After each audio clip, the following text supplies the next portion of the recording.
I decided to fall back in love with reading. Here's how it went.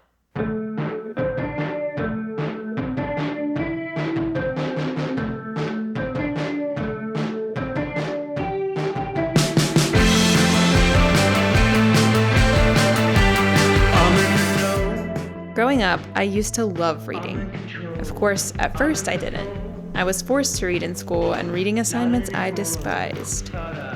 But then I found books and series I enjoyed, and suddenly reading became my favorite escape.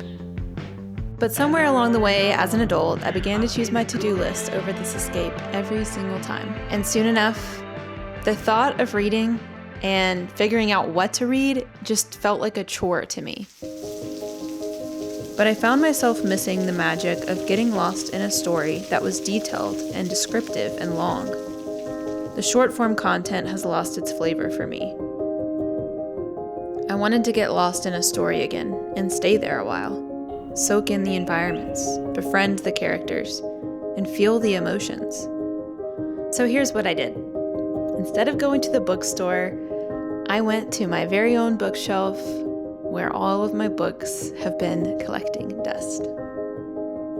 And behold, a book I had bought years ago and never actually read more than the first chapter of. And certainly there is more of them lining my shelves.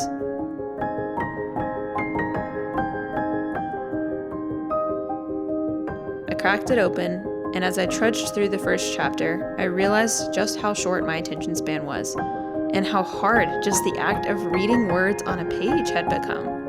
Why? I'll tell you why. Because of the device you're holding right now, watching me. And all of your favorite apps that push 7 seconds or less content down your throat all the time.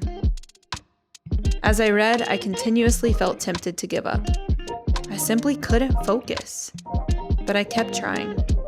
You have to give it time. Not just for your brain to detox from all the dopamine, but also just to connect with the characters and connect with the story. Before I knew it, I was consumed in this book, and I devoured it in just a few days.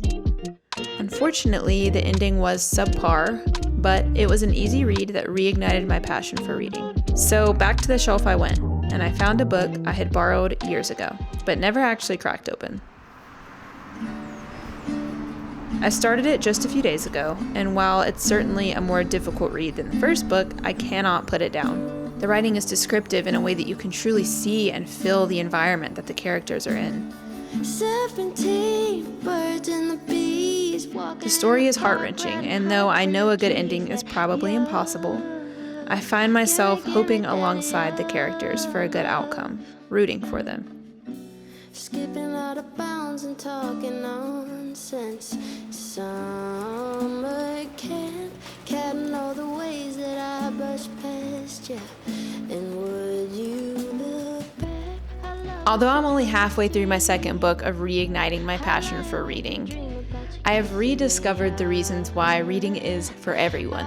As I've said time and time again in my videos, stories are so important. But unfortunately, in the world that we live in the culture that we live in the times that we live in, context no longer matters. And if something doesn't grab you within the first couple of seconds, you're swiping to the next thing.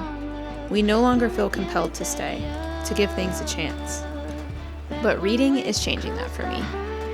I'm reading more and scrolling less, and that's a win for me.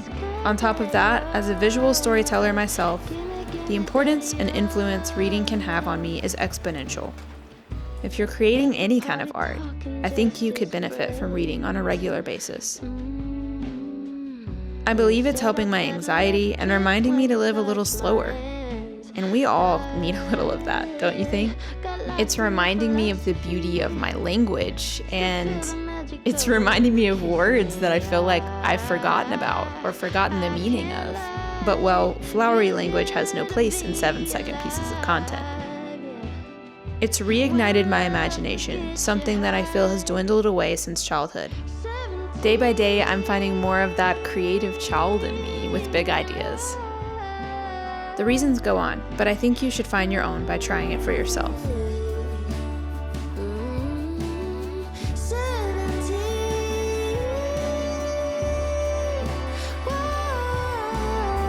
Maybe you've never been a reader, but there's a reason people are still writing. Stories matter. It's never too late to dive into one. I'll see you in the next one.